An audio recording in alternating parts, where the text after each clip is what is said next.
வணக்கம். நம்ம இந்த think and grow rich Napoleon Hill எழுதின புத்தகத்த பத்தி படிச்சுட்டு இருக்கேன் சொன்னேன் இல்லைங்களா? அதில சில பாயிண்ட்ஸ் எல்லாம் ஷேர் பண்ணிட்டு இருந்தேன்.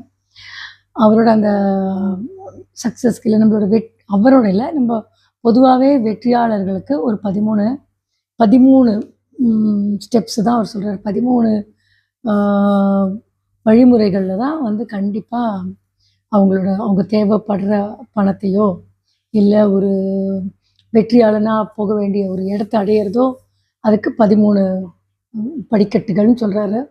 அதுல வந்து இப்ப நம்ம வந்து இந்த 7வதா பார்க்கறது வந்து ஆ டிசிஷன் அப்படிங்கிறது. அதாவது முடிவு. ஆ முடிவு திறன். அதாவது ஒரு இந்த முடிவு எடுத்துட்டோம்னா அப்படிங்கிறத பத்தி. அதுல நெறைய ஆ தடைக்கற்கள் வரும்.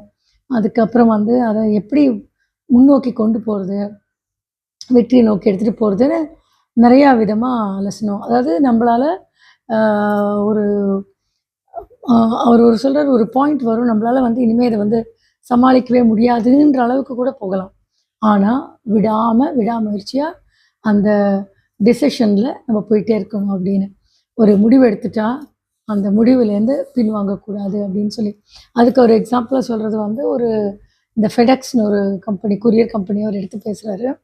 அது வந்து அவர் நெனச்ச காலத்துல அது ஏற்பாடு பண்ண காலத்துல வந்து நெறைய எதிரிகள். எல்லாருமே வந்து இல்ல, இல்ல முடியாது. இது வந்து அந்த கரெக்ட்டா கொண்டு போக முடியாது. இது டாக்குமெண்ட் செய்ய முடியாது. அப்படி இப்படின்லாம் சொல்றச்சே, அவர் கரெக்ட்டா வந்து எல்லாத்தையும் அவருக்கு முதல்ல வந்து உங்களுக்கு மூலதனம். அது கிடைக்க ரொம்ப கஷ்டப்படுறாரு. அந்த மூலதனம் கிடைச்சாலும், அதுக்கப்புறம் வந்து அவரோட ம் எதிரிகள், அந்த இதில வந்து போட்டியாளர்கள்லாம் இருக்கா இல்லைங்களா? அவங்க எத்தன முடியுமோ அத்தனைக்கு அவருக்கு கஷ்டத்த குடுக்குறாங்க. அ ஸோ நம்ப சிந்தனை வந்து ஃபர்ஸ்ட் அண்ட் ஃபார்மோஸ்ட் ஒரு புதுவிதமான எண்ணத்த நம்ப செயல்படுத்தணும்னு நெனச்சோம்னா, அது வந்து நம்ப கண்டிப்பா ஆ அதில வர தடையெல்லாம் வந்து தாண்டி முன்னுக்கு கொண்டு போகணும்.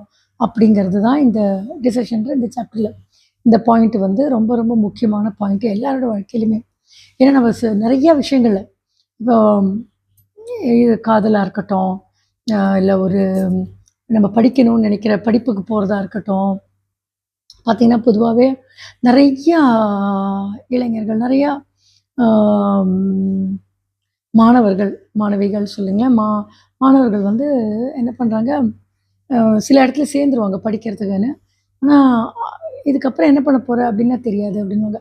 ஏன்னா ஒரு முடிவ நோக்கி அவங்க போல. அவங்க ஆ ஏதோ கிடைச்சத எடுத்துட்டு அப்டியே போறோம் அப்டின்ற மாரி. போற வழில என்ன இருக்கோ அத பார்க்கலாம் அப்டின்னு. ஸோ அவங்களும் ஒரு